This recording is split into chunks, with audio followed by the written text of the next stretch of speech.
We tend to forget that there are so many millions of Nigerians out there who have never been to the airport and may never ever been to the airport in their lifetime. Most people, when they fly, they look at the different airlines and they choose to say, okay, this one is charging 80,000 to Abuja, this one is charging 60, this one is charging 55.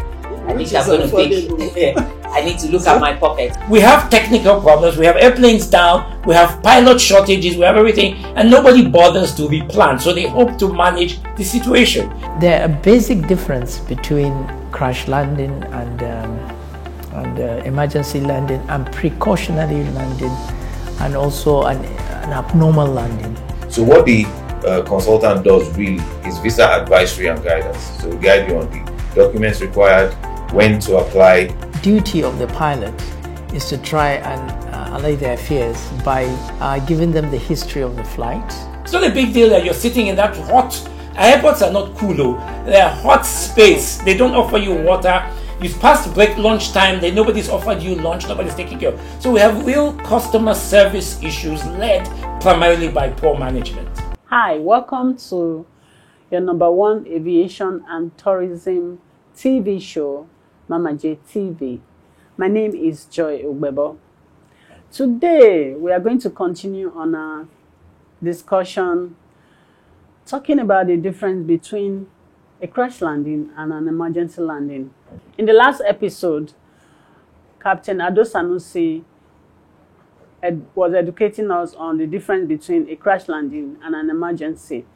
We couldn't finish because of time, so we are going to continue today. So make sure you stick around. We'll be back after this break.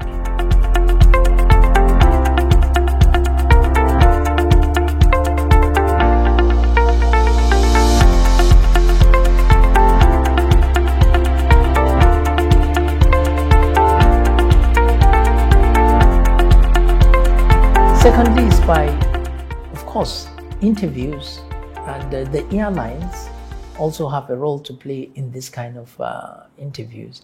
Like what happened recently, the incident that happened with an airline recently. I believe that a press release is good, but I believe somebody should come and educate the passengers, not the passengers, even the general public, what exactly happened. It wasn't a crash landing. It was an emergency landing. It was not even a planned emergency landing. The pilots landed and they discovered that they lost one side of their landing gear. So it's not a planned emergency, but it turned to be an emergency landing. And that's those kind of things. You need to come out and tell the passengers that this is what happened. Of course, our history, because of our plane crashes that we had in years and years, because that has made Nigerians to be very apprehensive, especially when they fly. As I said, the pilots will keep talking to them and keep telling them what is going on, and I believe it is not going to be something that we can change in a few years. The Nigerian Civil Aviation Authority has also a role to play in this. They should have seminars educating the public on these things that we're talking about, crash landing, and to understand that even if you land off-field, that is, or not on the runway, somewhere in the on water, on a river, or in a field, it doesn't mean it's a crash landing. It probably be an emergency landing. And again, it is negative to the pilots also. It causes pilots also to take decisions that are wrong, because I do not want to put the airplane on the river or on a swampy area, so I have to make it to the airport.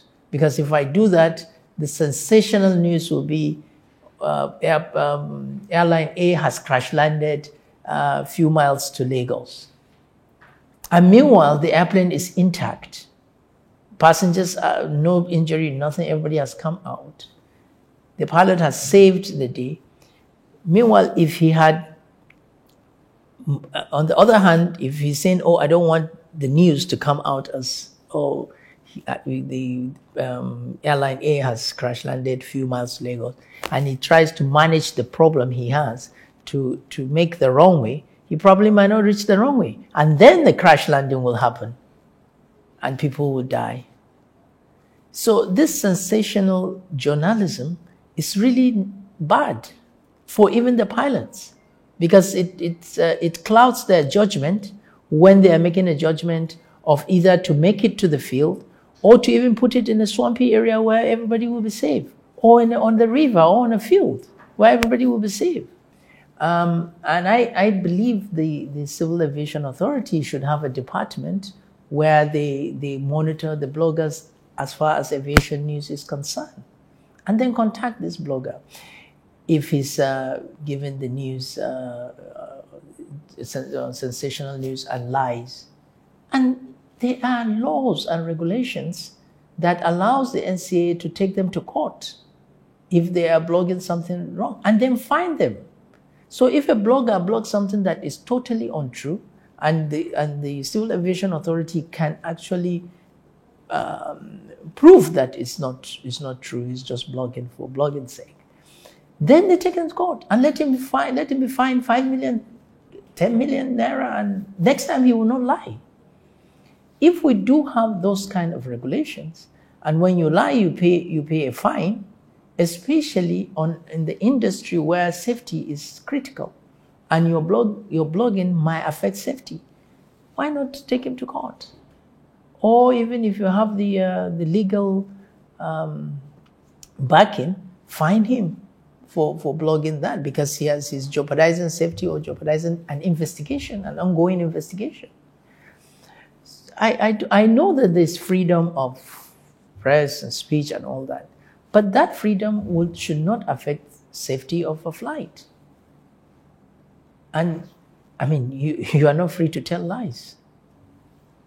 So I think we should look at even the social media, and I believe NCAA must have a department that looks at the social media to also to call the bloggers that are interested in aviation and give them seminars and make them understand the repercussions of saying things that are incorrect. Because you can't say something that is not true. Now, let's say they call this crash landing, this incident that happened with this airline, and it goes out into the everywhere in the world, that crash landing. They don't understand that will also increase our premium for insurance and so many other things. That will reduce my chances of leasing an aircraft, or I will pay a higher rate when it comes to leasing aircraft. So there are so many things that happen when you do not actually report factually what has happened.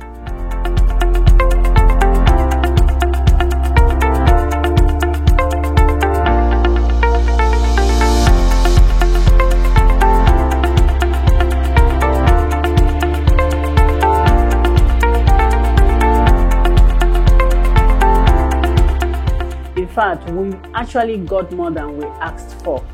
Captain has gone the extra mile of explaining to us the difference between not just a crash landing or an emergency landing. He went as far as explaining to us what precautionary landing is and what abnormal landing is.